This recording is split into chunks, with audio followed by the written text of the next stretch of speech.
Lamento my soul, lamento my soul, oh Lord. I cry for this cruel world. Mankind can't find no solution. I say we're reaping the sour fruits of retribution. And I don't convince we are violent, Lord, vulgar demon. And it's we who say we intelligent. We superior, we civilize and we wise. Yet we making all kind of bomb, blowing up everyone, killing one another with gun. And who ain't got gun? Use knives. Lord, I said that the time has come for us to get on our knees. Lift our head to the trees, to the very sky above you. Let there be happiness in our soul. Let there be love, not hate in our world. Oh, for the day when he come down in all the glory and sin. Let there be peace, all them fighting cease.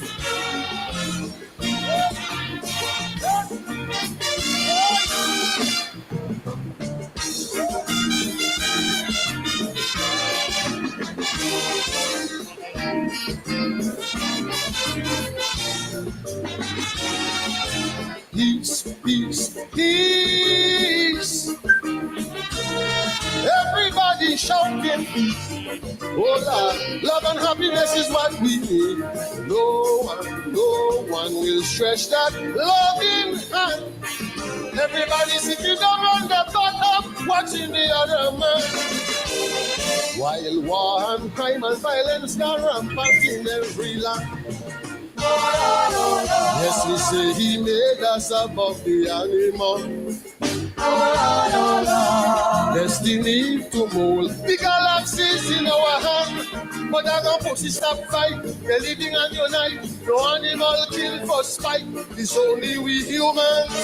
One can live destroy lives. Lord, I said that the time has come for us to get on our 2 knees. Lift our head to the trees, to the very sky above you. Let there be happiness in our soul. Let there be love, not hate in our world. Oh, for the day when he come down in all the glory and sin. Let there be peace, all them fighting cease.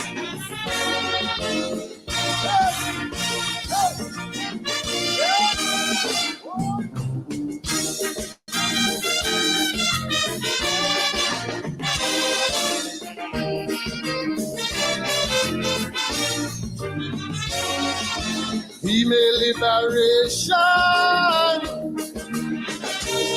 Even women want their freedom. Rioting demonstration. Where will this end? If it keeps on, I can only visualize humiliation.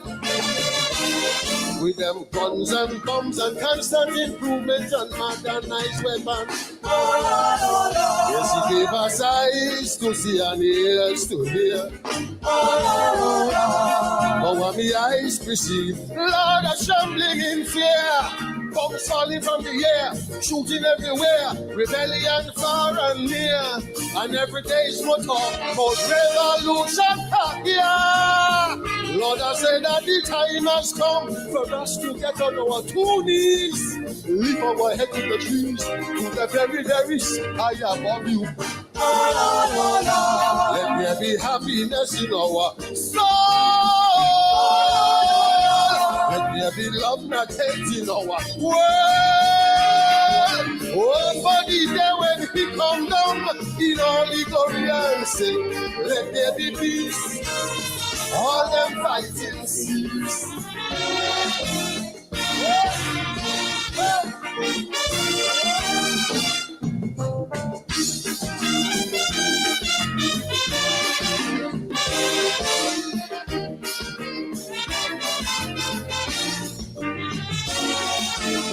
Our madness has come.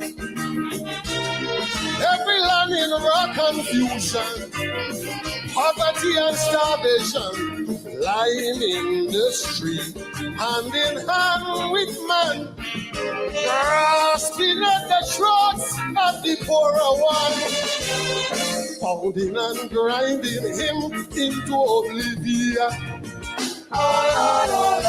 Hatred, injustice, greed, and vengeance, corruption and treachery, so very eminent is the order of the day. You cannot get away, no matter what you do or say, unless we kneel. Our madness has come. Every land in raw confusion, poverty and starvation, lying in the street, hand in hand with man, grasping at the throats of the poorer one, pounding and grinding him into oblivion. Hatred, injustice, greed, and vengeance, corruption and treachery, so very eminent is the order of the day. You cannot get away, no matter what you do or say, unless we kneel. Let the nation heal. Lord, I said that the time has come for us to get on our knees, lift our head to the trees, to the very, very sky above you. Let there be happiness in our soul. Let there be love and hate in our world. Oh, for the day when he come down in all the glory and sin, let there be peace. All them fighting.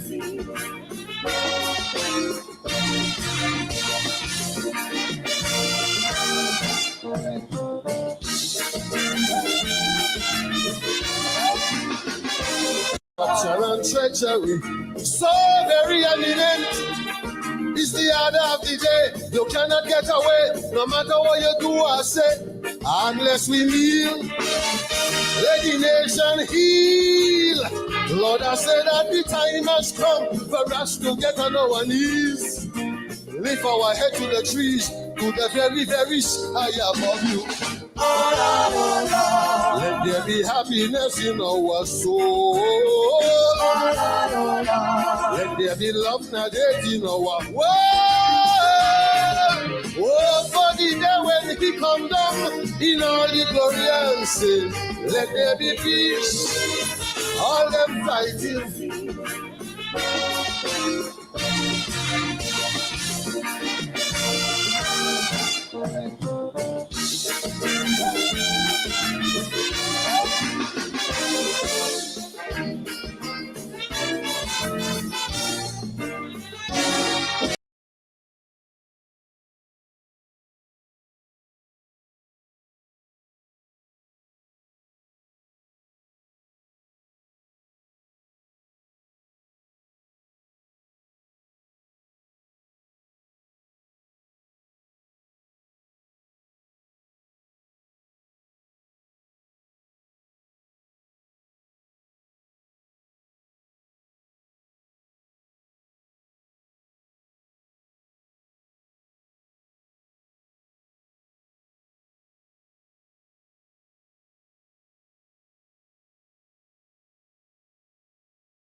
Oh my, here we go. I was muted. I was muted all the time. Welcome to Politics 101, wherever you're joining us from. We are expected to be joined by Dr. Vincent Adams, of course. Tonight is Friday night, and we have a lot to talk about. We came in tonight with the sound, the music of the mighty Lord Short Short out of Antigua, the man who gave us stories Lego, the man who gave us nobody gonna run me from where me come from, out of Antigua. Welcome to all of you, wherever you're joining us from. Lots in the news to talk about. We're hearing a lot of story, hearing about a government minister who allegedly was pulled in by the authorities in the United States. He said it's not true. He said, she said. We have this situation again of police officer making a deposit, and then the commissioner say he didn't make the deposit, and then it came out that he made the deposit. Scandal in the family. I mean, the PPP family. Scandal in the family. So a lot to talk about. The teachers have put a proposal on the table. They've come back. Remember, they said they're only going to negotiate from 2024. Well, the teachers have put their 2024 package on the table. Welcome to Politics 101, wherever you're joining us from. Share the link. Share the live. We're on, and we are ready to roll tonight. Welcome to all of you.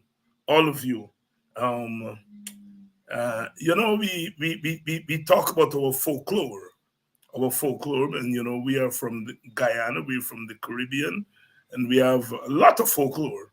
The folk, the lore of the folk, the language of the folk. Calypso music is part of that. We have the spoken word. We know about Olaik, for example. Olaik, made popular by words, but Macandrew of our Guyana, and then Clifford McWatt as another Olaik poem, and we talk about the floor. The Olaik suck you, old woman with the wrinkled skin. Let the Olaik walk begin. That's Wordsworth McAndrew. And we said there's another Cliff McWatt,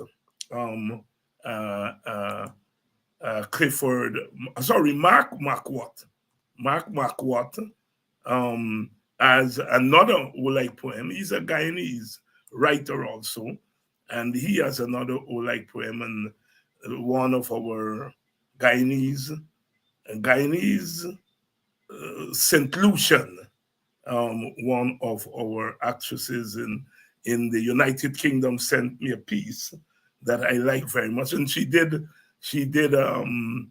a performance of Fire Ass. Yes, Hazel. Again, the nice name, Olaik, Fire Ass, we call them.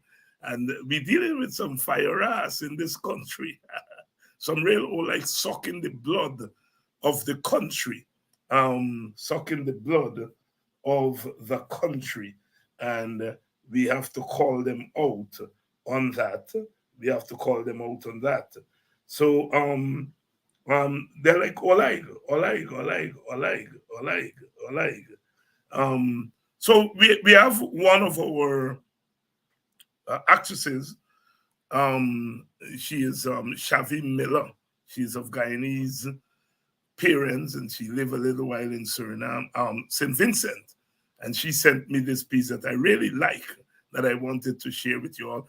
It's a performance of Mark McWatt's Olaik, Fire Ass. You think I like this chuffiness? Gallivanting all night without skin, burning out myself like cane fire to frighten the foolish. And for what? A few drops of baby blood? You think I would rather my blood seasoned in fat black pudding like everyone else? And don't even talk about the pain of salt and having to bend these old bones down to count 1,000 grains rice. If only babies that didn't smell so nice. And if I could only stop hearing that soft call of that pure blood running in new veins. Tempting an old dry up woman who been holding her final note for years and years. Afraid of that dying hum. Then again, if I didn't fly and come in the middle of the night to that fresh pulse, how would you, mother, name your ancient dread? And who to blame for the murder inside your head? Believe me, as long as they got women giving birth, a poor old like me can never dead.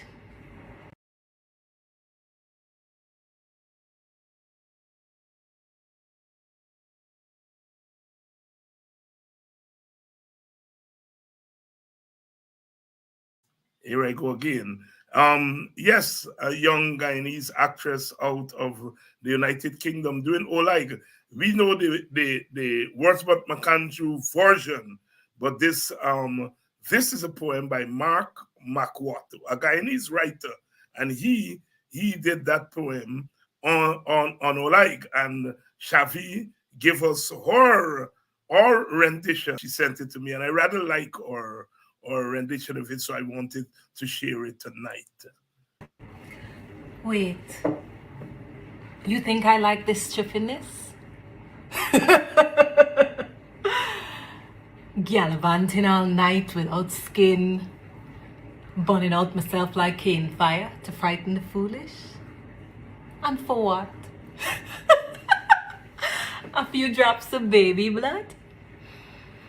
You think I would rather my blood seasoned in fat black pudding like everyone else?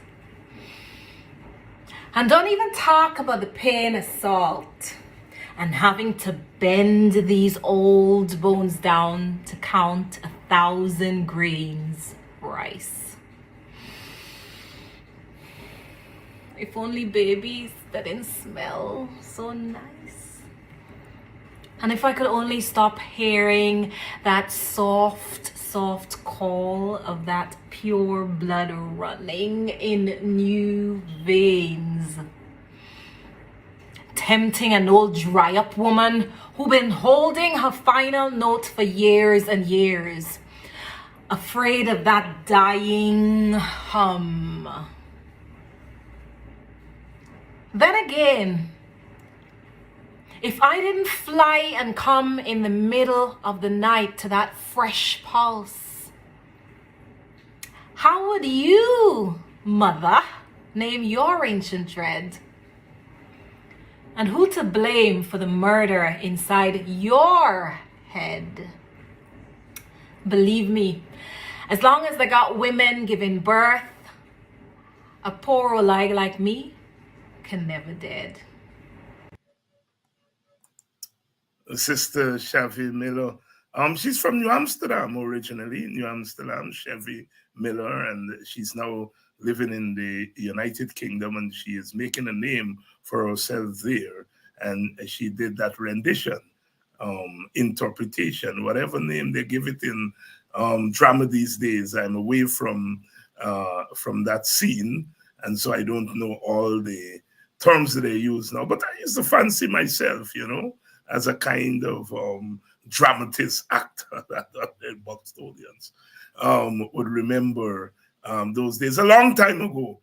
If you have a nice piece that you want to share, please send them to me and I'll be happy to feature them on our program. The culture is real.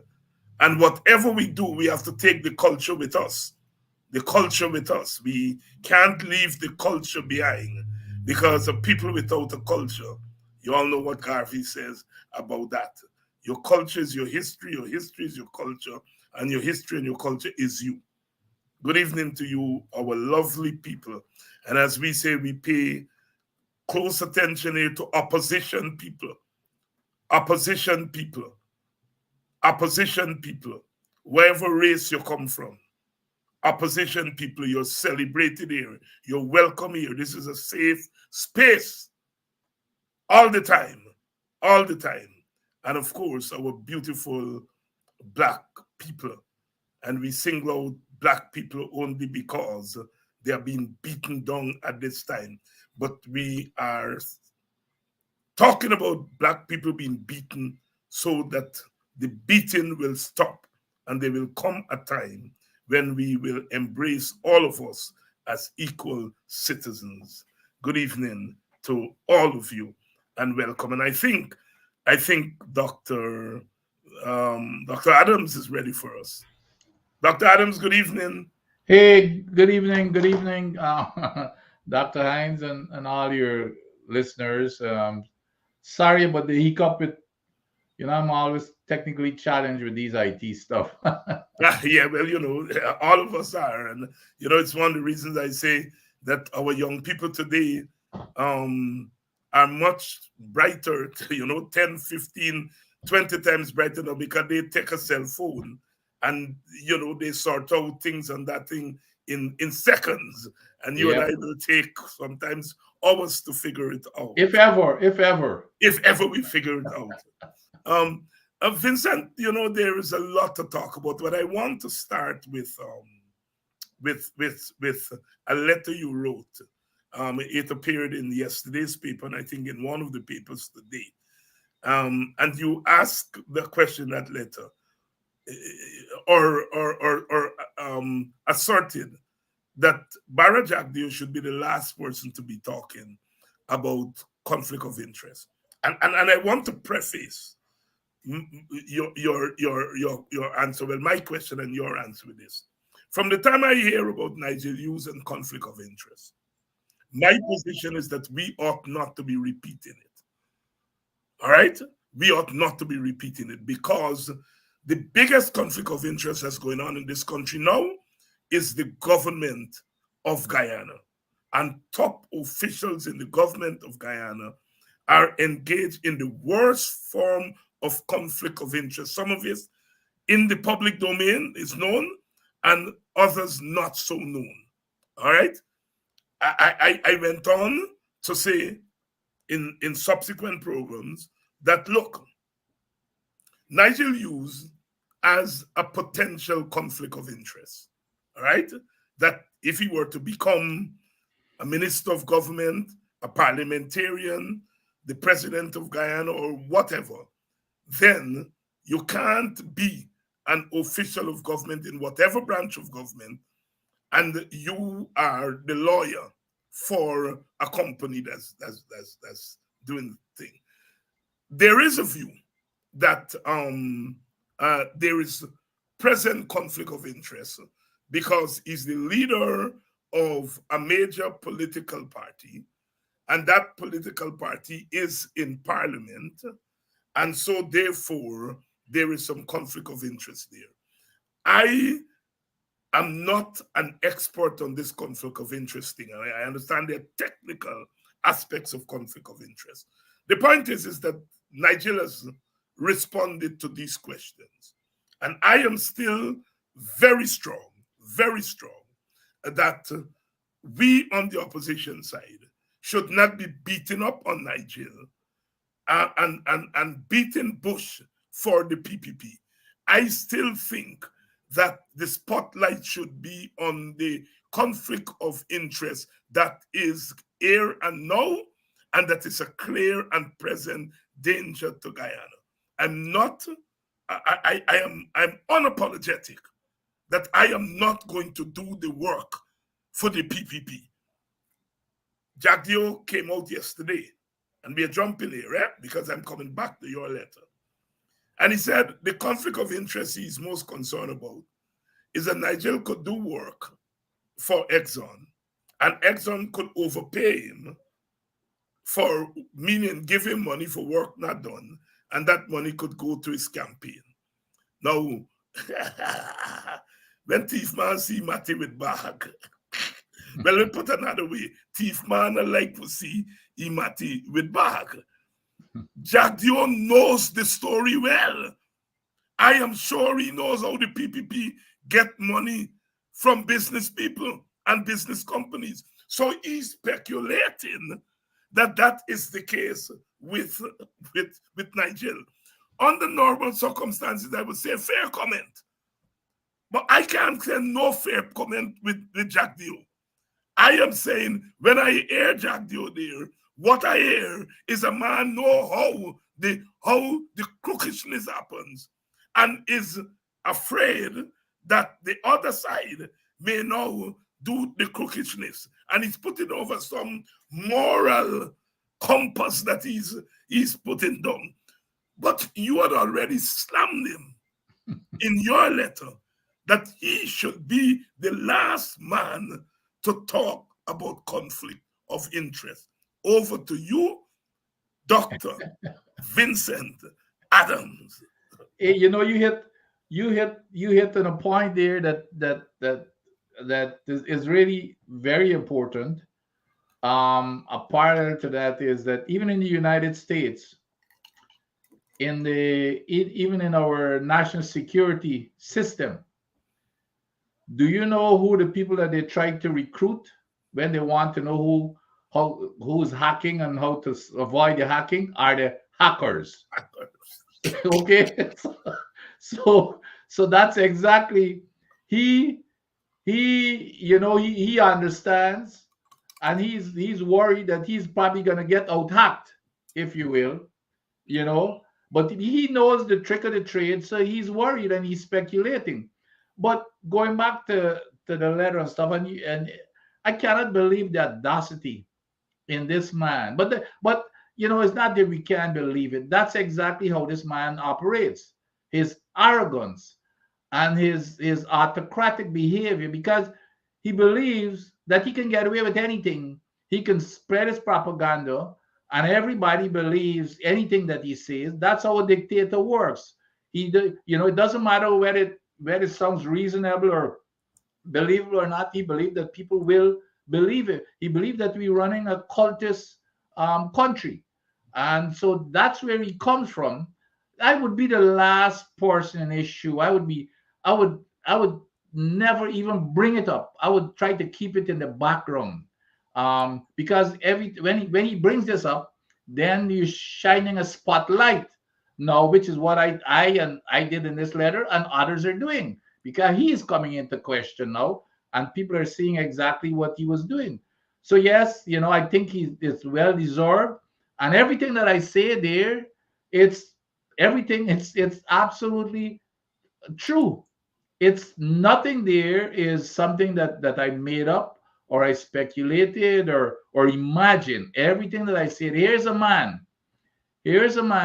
Before he got into office as a leader of the opposition, he was ranting and raving in Parliament. He and the president that the opposition who was in office at the time sold out the patrimony of the country, and it was the worst contract. And as soon as they get in, they will renegotiate. And as soon as they get in, it's suddenly torn. I want to know, the question should be asked of everybody: what caused these people to suddenly make a right about Tor and went against their own people? And I mentioned a list of them. The parent company guarantee, where they opposed their own people. They went against their own government laws that we put into place. They went against that and appealed with Exxon. So who's in bed with Exxon? They're allowing Exxon to pump oil above the safe operating limit, which means that they're enhancing the possibility of a spill, but they don't want to support what it takes to clean up a spill if it occurs. Look, there's a big, for example, and there's a big hoopla about this thing, about this new capping stock. Right there, you would swear because of the big celebrations and stuff, they're giving people the impression that it was their initiative to bring this capping stock. And of course, I've mentioned this before. The capping stock is a big, heavy piece of equipment, 50 to 100 tons, that you put on top of the well if there's a blowout. Because of the weight, it stops the well from flowing. And you remember, because of the Macondo spin, the BP Macondo spill in the Gulf, it was flowing for 89 days. They couldn't stop it. So that's how it was invented. Do you know what they did, Dr. Hines? We, myself and Dr. Bino, directed Exxon, the key thing, just based on that explanation, you don't have to be an expert to know that the key requirement is to get that capping stock to the site of the spill as soon as possible on the ship. We looked at all kinds of different alternatives. We directed Exxon. Exxon, first of all, came and told us, well, the minimum we could do is 20 days. And Dr. Bynum and myself told them they got to be out of their mind. We worked with them till they got down to 3 days. And the only place we can get it there from in 3 days to get to the site was out of South Trinidad. We looked at Guyana. It was impossible to even get close to the 3 days. But we told them they need to come up with a plan for bring it to Guyana eventually, in years or whatever, in terms of the logistics, the port facilities, etc. We put that into the permit, meaning the law, that it shall be 3 days. Do you know what they did as soon as I left and Dr. Bino left? They removed it. They tripled the time, Dr. Hines. They tripled the time to 9 days instead of 3. So now they're saying they're allowing for an extra 3 days of spill of the well to be gushing into the ocean, which could account for hundreds of thousands of barrels of extra oil recklessly, and because that's what Exxon want. But here's the key, Dr. Hines. You don't have to be smart to understand what's going on here. If that facility for storage, because it takes a lot of maintenance, it costs a lot of money, so they got to pay somebody there. So when they bring it to Guyana, and now they're going to be putting it at the shore base here in Guyana to be stored, guess who is going to be getting that money to store it? It's going to be a whole lot of money, whoever owns that shore base. Guess who owns those shore bases? It's their people. So if they keep it in Trinidad, where is the 3 days? They prefer to bring it here, and they're saying it's 9 days, and they do not even have a plan right now. They said they brought it; it's temporarily stored, basically on the East Bank. But eventually, within I can't remember the time they said, they're going to be moving it to the shore base at Green Hoop. Guess who owns that shore base at Green Hoop? So they do not even have a plan. So this is all about moving it and moving. It's going to cost a lot of money for their folks to maintain and manage it until it's ready. So it's all about putting money in their friends and family's pocket at the detriment, Dr. Hines, of their own people, and in the interest of Exxon, and at the detriment of our own people and the people of the Caribbean. So he should not talk about people having a conflict of interest and having more interest in Exxon than they have in the government, because that's what he does every single day. Every single day, that's what he does. And the evidence is clear. So it's not anything that is made up story. It's there. The flaring, for example, Exxon makes money off of flaring. And guess who suffers? It's us in Guyana and the rest of the Caribbean, because when that 200 toxins that is in that flaring gas go up in the skies, it falls down back as acids. It gets into our waters. It gets into our farm. It rusts all of our houses, all of the equipment that we've got. So, but Exxon in the meantime is making money off of it, because they don't have to cut back on production to stop the flaring. It's just going up in the sky. And the key there is they're facilitated by the government of Guyana. Absolutely. That is the key there. Absolutely. Yes, they're facilitated. This government that is trying to take the attention from off of them and to say that Nigel Hughes got some conflict of interest. Yeah.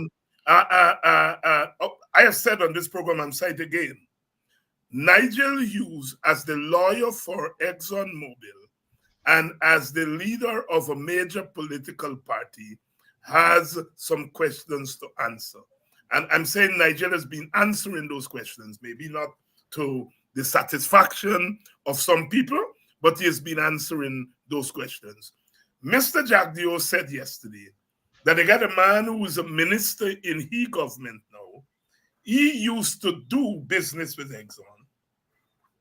And then he chose the man as a minister while he's doing business with Exxon. And after choosing the man, he then tell the man, you got to choose between Exxon and me. Now, this man was doing business with Exxon. You know it. You didn't say, look, this man doing business with Exxon, I am not even going to consider him for my cabinet. You named him to the cabinet. And then afterwards, you tell him, by make a choice between me cabinet and Exxon. And that's a standard that you have set. But you're not granting Nigel use that standard. Yes.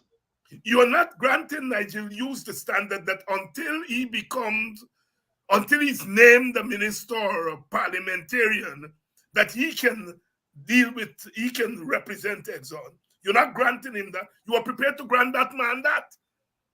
You picked that man in your team, knowing that he was doing business with Exxon. You didn't call you and say, by considering you, based on what Jack Dio's story, this is what I hear Jack Dio say yesterday. He didn't say, I called the man and said, Banner, I'm considering you for a minister. But before I can even recommend you, I know you're doing business with Exxon. You got to stop doing business with Exxon. No, you name the man minister and then tell him, by you got thing. If that is the standard you're setting, why now you are trying to shift the goalposts for Nigel Hughes? You see? Yeah. So this is the scampishness that Jack Dio is into. And my point is that we have to deal with the business on our side in a dignified way. We cannot take PPP costs and cost people on our side with it. I'm adamant against that. People can say, I don't like Nigel for the top leadership. I don't like he as a consensus candidate because here is he's not charismatic enough or he's nothing. I can live with all of that. But don't tell me he can't be the top man because Jack Dio said he got conflict of interest. I am totally against that. Jack Dio cannot choose for us how we deal with our own people. Sure. Yep. Family cutlass, just cut just at the top. On one of my countrymen said, family does beat drum with feather. And I am for that. I am not sitting here and say that Nigel, as a lawyer for Exxon, does not have potential conflict of interest. I am very clear of the potential conflict of interest. But don't tell me that he has, because according to Jack Dio, when you're dealing with Exxon before you go in government, you don't have a conflict of interest. All Jack Dio is concerned about is the thiefiness that goes on, that people in e-government engage in. So he said, oh God, Nigel now must he go do the same thing. You see? Yep. And so we want to be very clear here, Doc, about what we are dealing with. We must not, I'm adamant, we must not use that Dio cost to pull down a brother, and we must not use that Dio cost to get Jack Dio off the hook, because the conflict of interest is so damning. The man that the people that the Americans have accused of running a corruption ring involves at least one known person of Jack Dio's government. I'm not making it up. The people call the lady name. Jack Dio, they said the lady is no longer in the ministry. She's no longer in the party central committee as a co-opted member. He's admitting that there is institutional corruption in the PPP. He said, well, yes, there is some corruption, 1 and 2. What about the others that are not? Yeah. If there is 1% corruption, it's 1% too much. This government is a corrupt government, and we must not allow them to get away with it. My brother. Well, here's another classic example. And of course, we always look to the United States for standards in any part of our lives. Donald Trump. When Donald Trump ran for the presidency in 2016, remember he had all of these businesses, and the question came up throughout the entire campaign. You've got these businesses, there's a potential conflict of interest. And he said during the campaign, well, okay, I'm going to hand over these businesses to my sons. That was not an issue. And as soon as he got elected in November and he started working up the process, he did not hand over it until January before his swearing in. But the point is, he told them this is what he's going to do. And the people decided whether they should vote for him or not. So that is the same exact thing. Nigel has laid his case, he's told them, explain it, well, I think very well and reasonable. There's nothing illegal about it.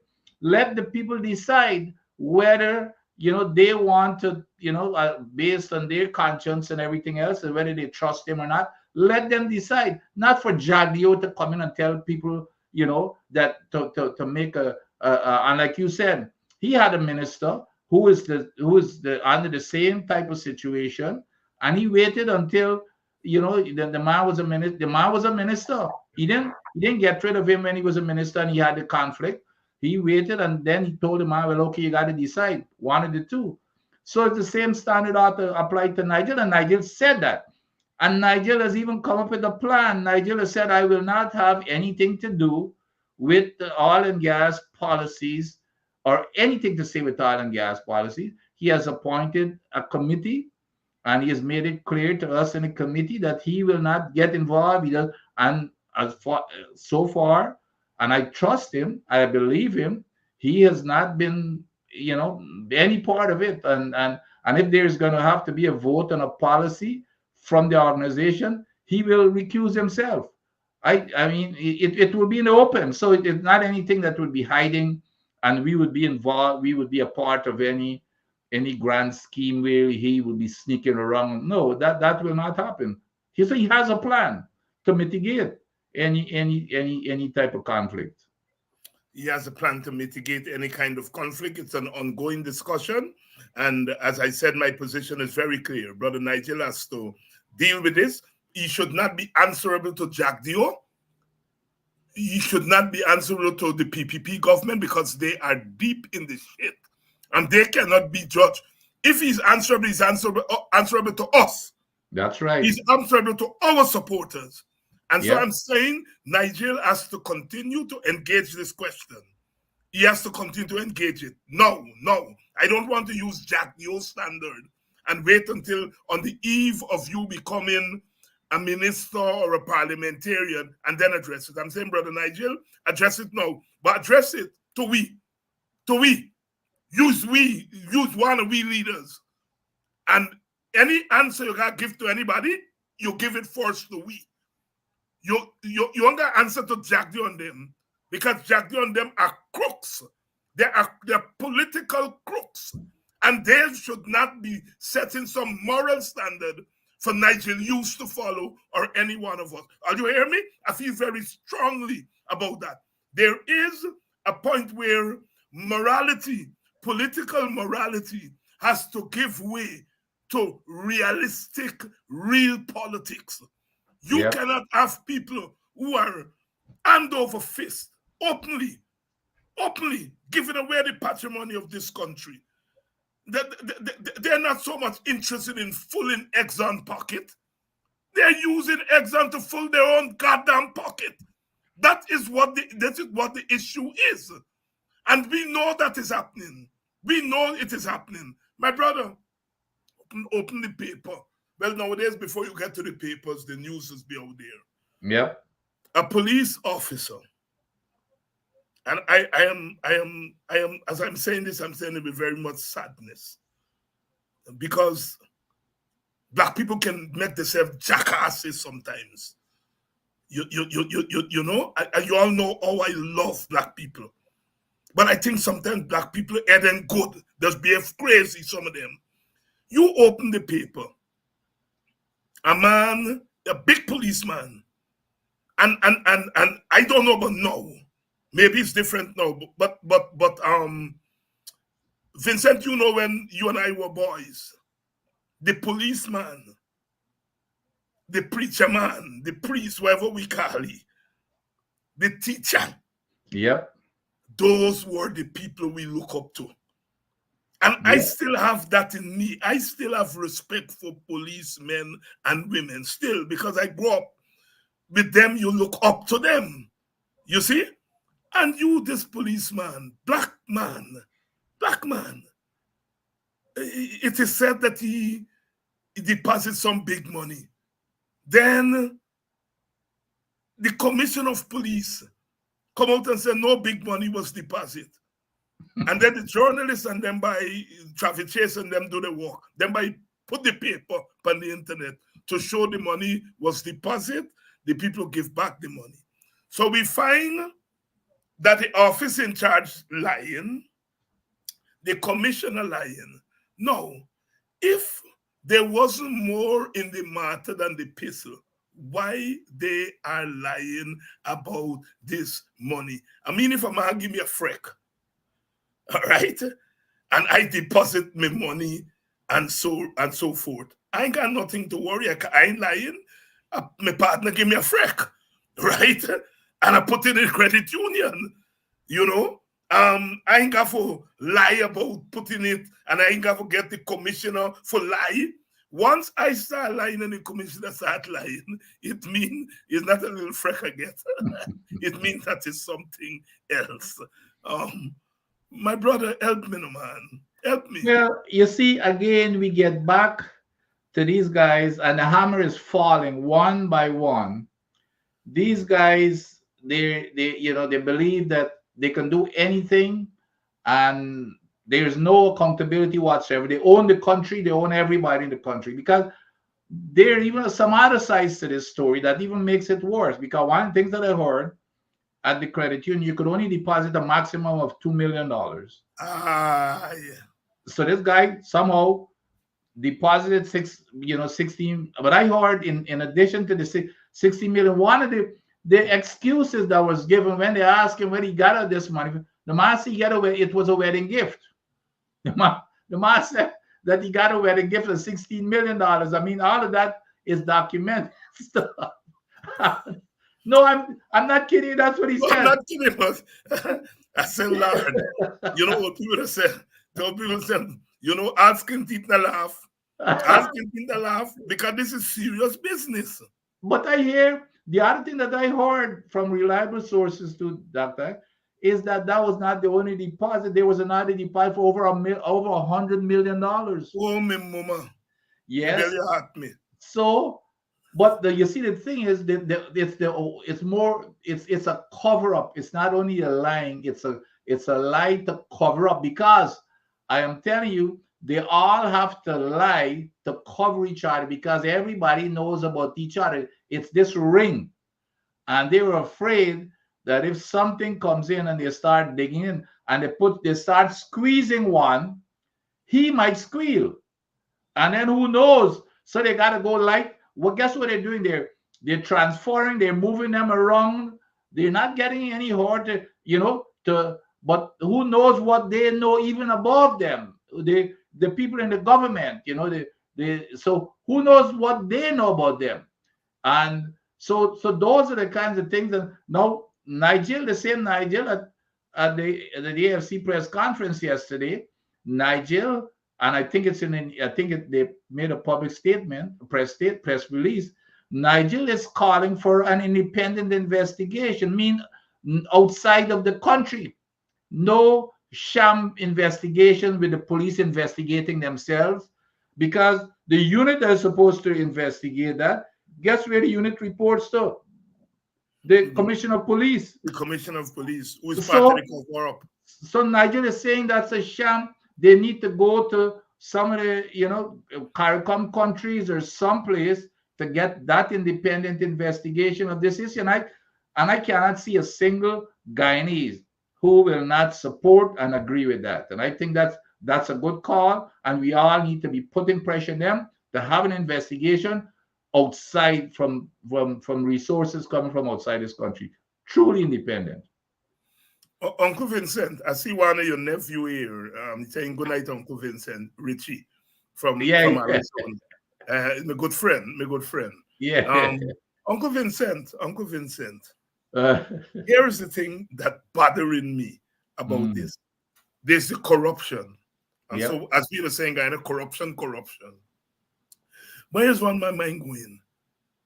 Those political overlords who are enabling this corruption among the top brass of the police force.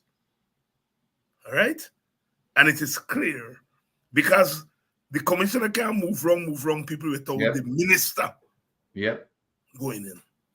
So if you allowing me for launder yep, how much $1 million when you are ready to shoot down some black people, to shoot David Hines, to shoot Nigel Hughes, to shoot Takumo Ogunse, and you tell me, go and get it done in the name of the police force. Eh? Eh? yep, That is the danger yep, with these brothers. And I call them brothers, but they are different kind of brother.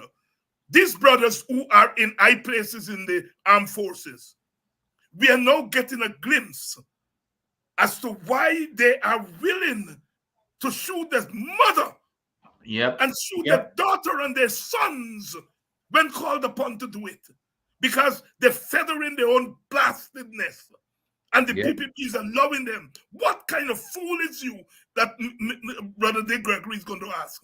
That you allowing these overlords to get you to go and shoot your own people so that you can fed your nest for a couple of $1 million. That, yep, for me, is a very, very serious that I want you all black people to understand. And I want Indian people to understand it too. That when I will cry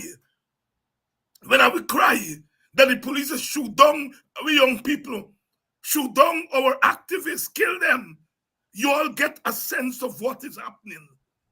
That the PPP has compromised them, and the human beings, whether you're black, white, blue, or thing, you want to feather your nest, right? yep, And so they've compromised themselves. The PPP is intentionally compromised them. And when the PPP is ready to lick down black people, they have ready people at the top who are yep. so compromised, they will carry out that slavish action.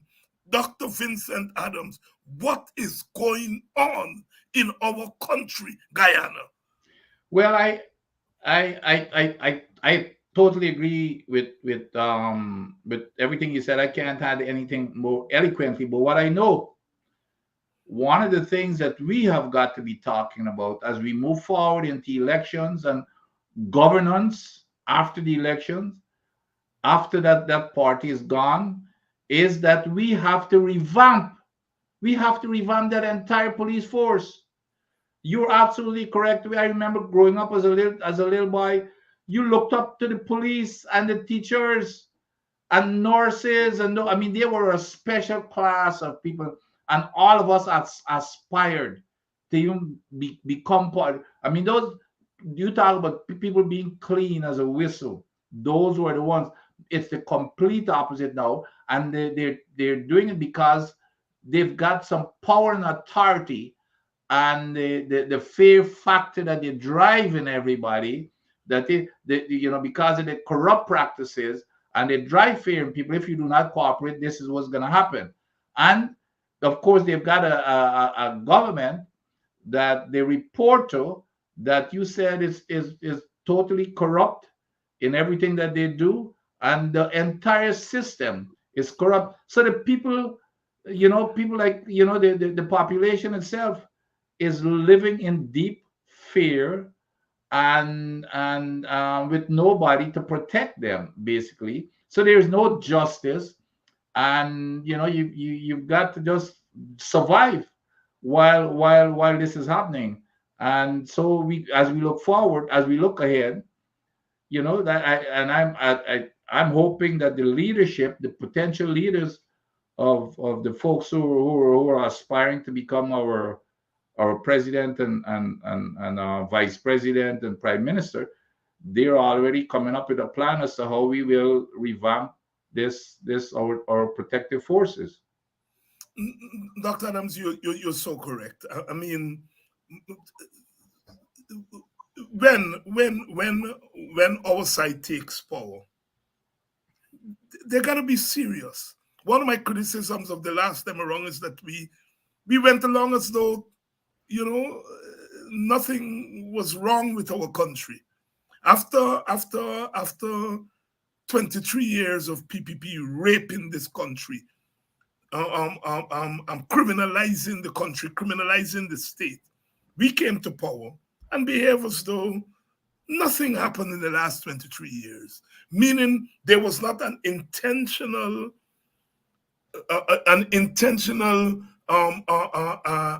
drive on the part of those who came into power in 2015 to say this system is broken and it has to be fixed. Now, you couldn't fix it in 5 years. You couldn't fix. But I'm saying there was not enough intention to fix. This time we can't make that mistake. We cannot have this kind of police force, as you quite rightly says. The citizens feel, on the one hand, helpless because the police is supposed to serve and protect. So on the one hand, you feel you're not being served and you're not protected. On the other hand, you feel that you can do anything, and you go to the policeman or woman and you give them a small piece, and then, so we're back to the law of the jungle. Yeah. You see? And we cannot continue with a police force like that. The PPP is happy to have a police force like that because it has its political intentions. That is, that police force is going to beat down, beat up its opponents.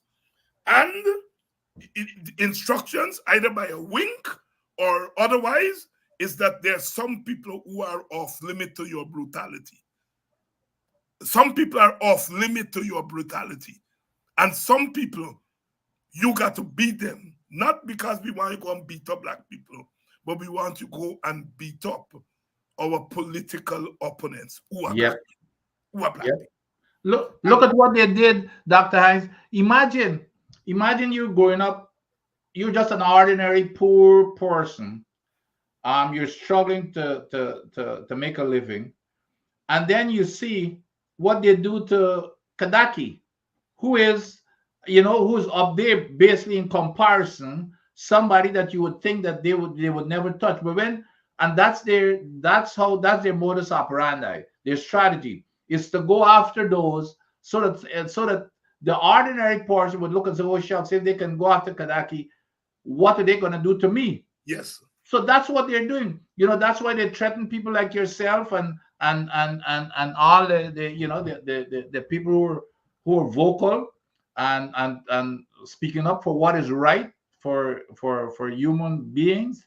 But that is what they're doing. So they're driving this whole thing is about driving fear into people. Every single day we see it. That's their whole strategy.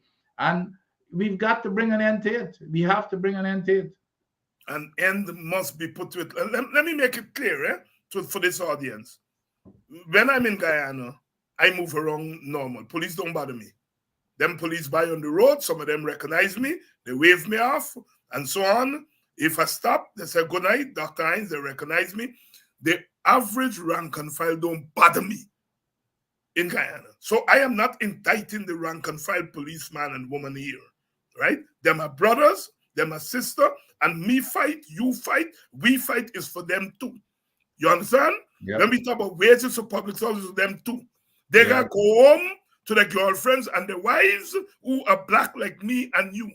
All right? And police women have to go home to their husbands and their children and so on and so forth. So my thing is not the ordinary rank and file police men and women.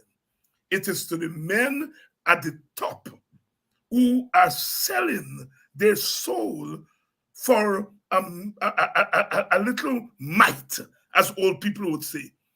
Because that 16.5 million and 100 million may look enough to them, but they are allowing them to pass 16.5 million so that they can turn a blind eye when other people laundering 16.5 billion. Yep. You see? And I'm saying to you all, and I know some of you all black policemen are listening here tonight. We fight is not against you all, but you all got to pull yourself together. You all got to find a way not to allow your leaders to compromise you all. Not to allow your leaders to compromise you all. You understand? Those of you who are listening, those of you who get boyfriends and husbands who are police and fathers, talk to them. Talk to them. Talk to them. Because this nonsense has gotten out of hand. Out of hand. Teacher George said, Teacher George Young, a boxing, he said, black man, sometimes the licorice. The licorice. And that has been an issue that some of us have had with some people who aspire and have become leaders. We've got to break it. My brother, I'm so glad that we are discussing this tonight and we are putting it in context. God not sleep. God not sleep.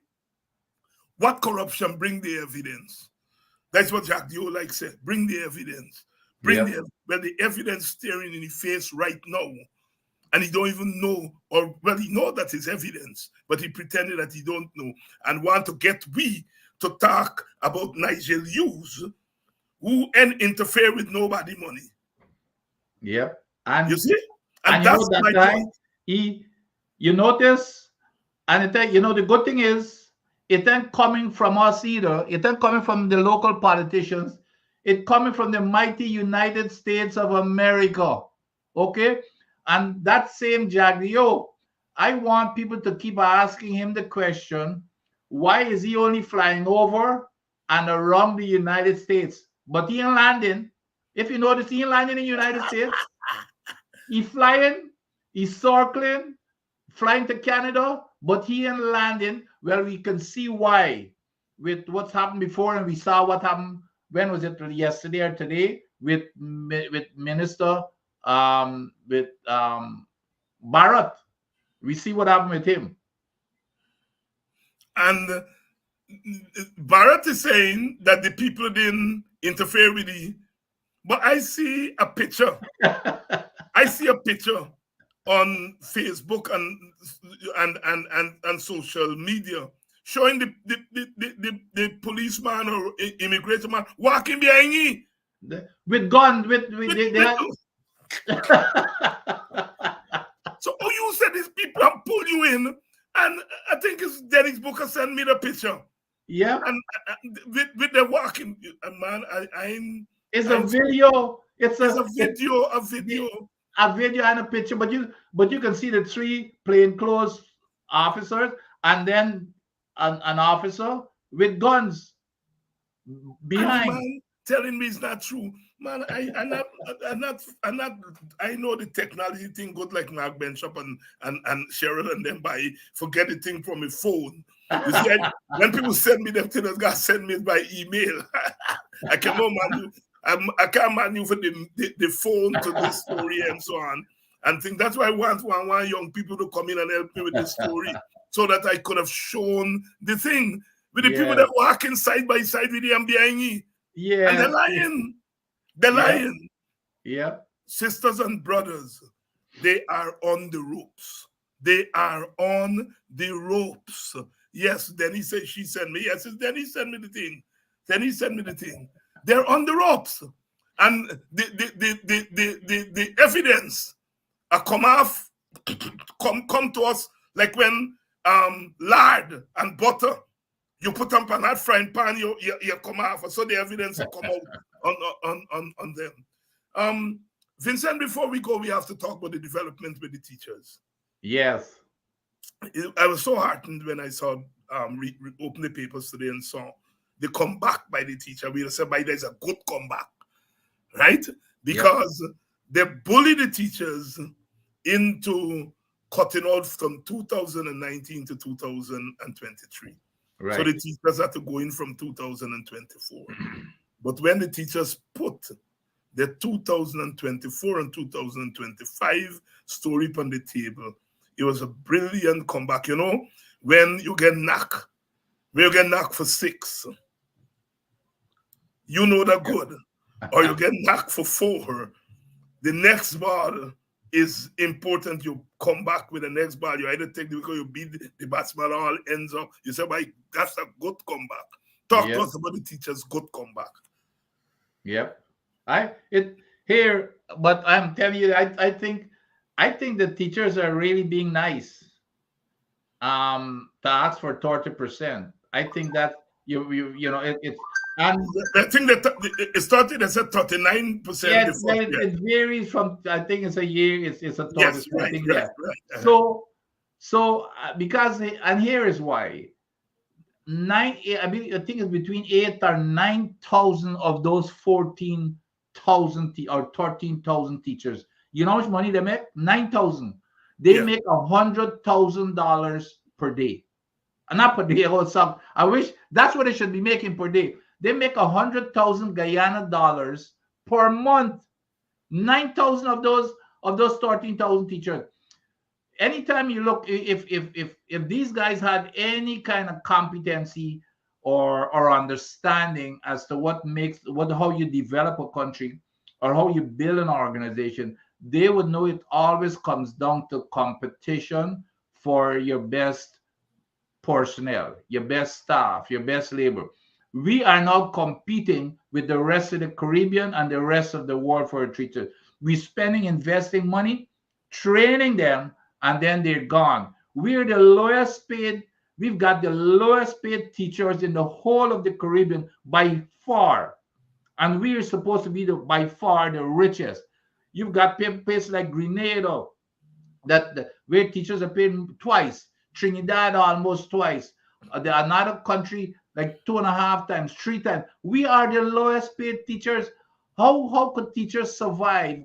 They're gonna leave, they're gonna go to a training college, we're gonna invest a lot of money on them, and then they're gone. And then here is what the stupidity of and the incompetence of Bharat Jagdeo, when he says, well, it's okay, we're gonna train them, and if they gotta go, they gotta go. That's the irresponsible and reckless kind of statements that you get, an incompetent statement coming out to these folks. But anyway, so I believe that they should have been getting a minimum of at least 50% is the minimum for a start. But I guess they're in a bad situation, a tight spot, and if they feel that 30% is gonna go a little ways for them, at least for a start, until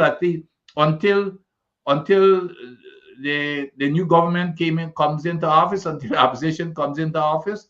Okay, I fully support, and we need to put pressure and support them. But the biggest disappointment, though, Dr. Hines, why? And it goes broader beyond the teacher strike. My biggest disappointment is that these teachers did not get the kind of support from the rest of the country and the rest of the unions. Yeah.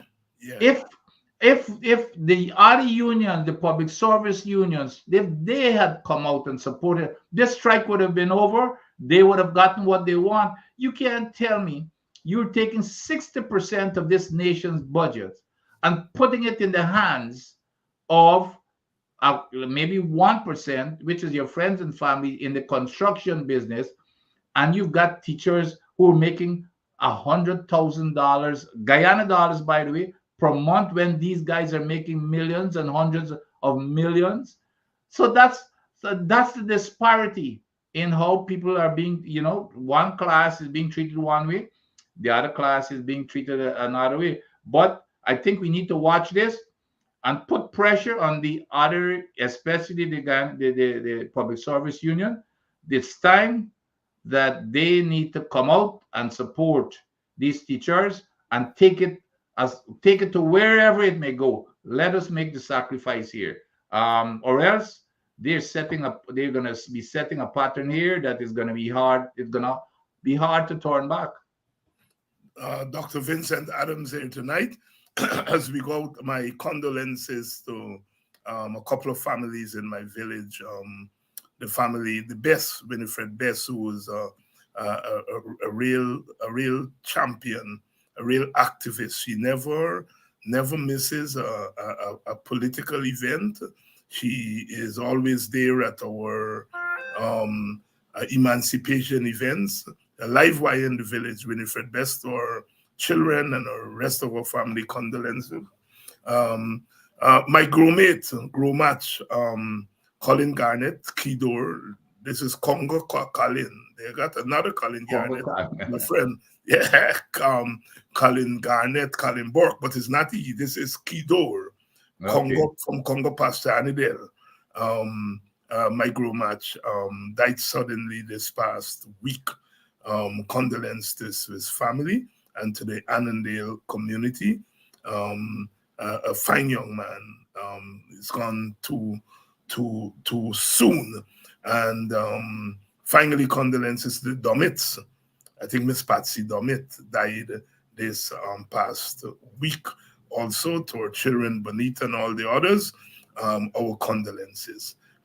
Doc, thank you again for coming through with us. And I think we were able to check some boxes here tonight and to bring our people closer to that sweet spot that we must always have if we're going to win this battle. Thank you again, my brother. And we shall be meeting on Sunday, come what may. You sure? I'm sure about that. I'm sure about that because we got lots of things to talk. Oh God! Yeah, that was. So I'll see you on Sunday. Definitely. And thank you all for staying with us another day. Next week we're gonna have a pack week. So stretch out a little bit for the weekend. Those of you who are into cricket, join us on Sunday night. And then we come back on Monday. We're introducing some new guests next week to broaden our conversation. Thank you all so much. I just want to say a nice weekend, a wonderful weekend. But relax to the weekend. Cool your head a little bit. And we come back next week to do battle again.